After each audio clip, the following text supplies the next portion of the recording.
early 1980s, a time of prosperity and new hope for the American dream. Well, now it's all coming together. Greatness lies ahead of us.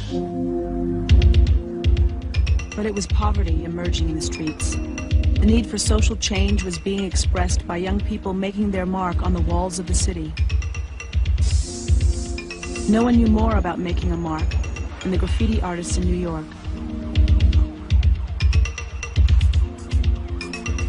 In the midst of a complex and sophisticated society, the cave drawing was making a comeback.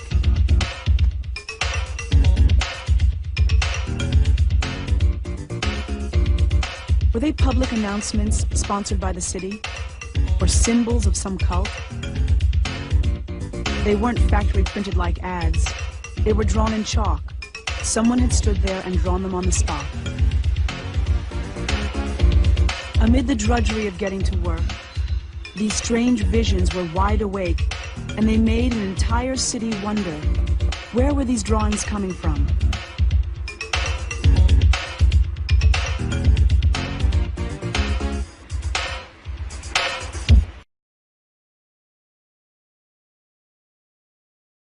Keith Haring was born May 4, 1958 in Reading, Pennsylvania, to Joan and Alan Haring. He had 3 sisters, Karen, Kate, and Kristen.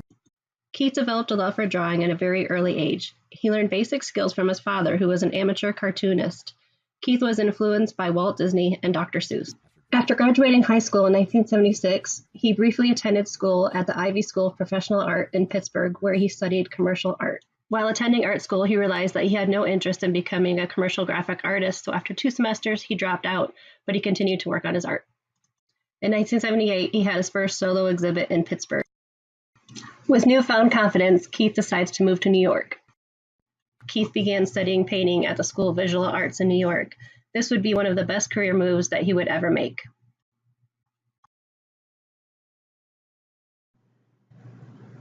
While in New York, Keith soon discovered a thriving alternative art scene. Art was literally everywhere. It was in the streets, it was in the clubs, and it was especially in the subways. Keith created images made of clean lines and cartoonish characters. Some of his iconic and signature drawings included dancing figures, barking dogs, and Radiant Baby. The Radiant Baby was a crawling infant emitting rays of light.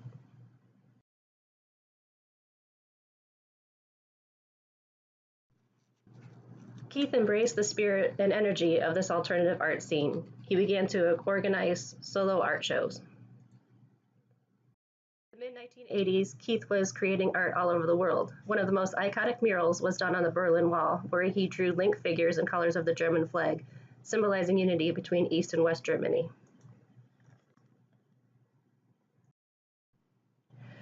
Keith hung out with iconic artists like Andy Warhol, Kenny Scharf, and Jean-Michel Basquiat, who influenced his artistic perspective.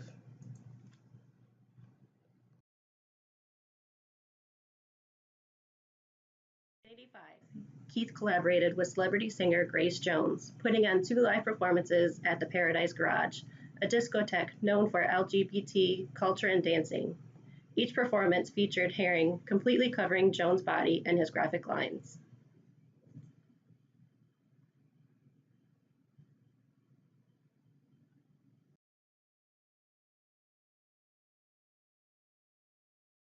Do right here is go back.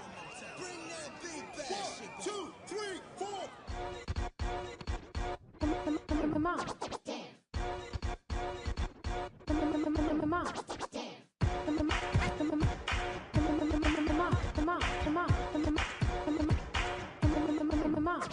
Keith had many close friends, including Madonna.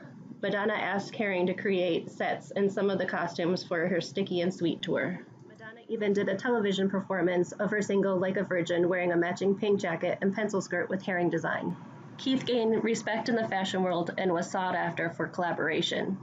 In 1986, Keith opened a store called the Pop Shop in Soho, which sold posters, t-shirts, and other affordable items. Keith was a social activist. His art provided poignant and cutting-edge cultural commentary on issues such as AIDS, drug addiction, illicit love, and apartheid. If you love life, if you appreciate life and humans, then you should be against anything that's going against life and against people. I mean, when something is that obviously wrong, you have to be against it. You know, and I think it's partly responsibility, but it's partly just a natural response to seeing something that's wrong and wanting to say something about it or do something about it. Keith painted Crack is Whack in 1986. This mural hangs on a handball court in Manhattan. It was inspired by his young and talented studio assistant, Benny Soto. Benny became addicted to crack, and despite all attempts to help him, he could not kick his addiction.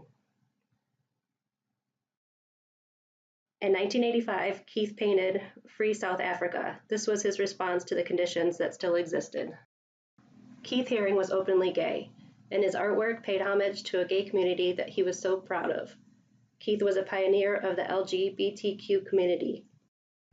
He advocated for safe sex and emphasized a healthy physical relationship for all people.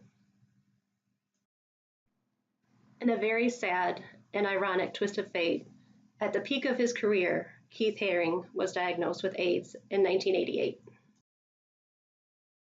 Keith worked tirelessly with his remaining health to create impact and awareness about AIDS.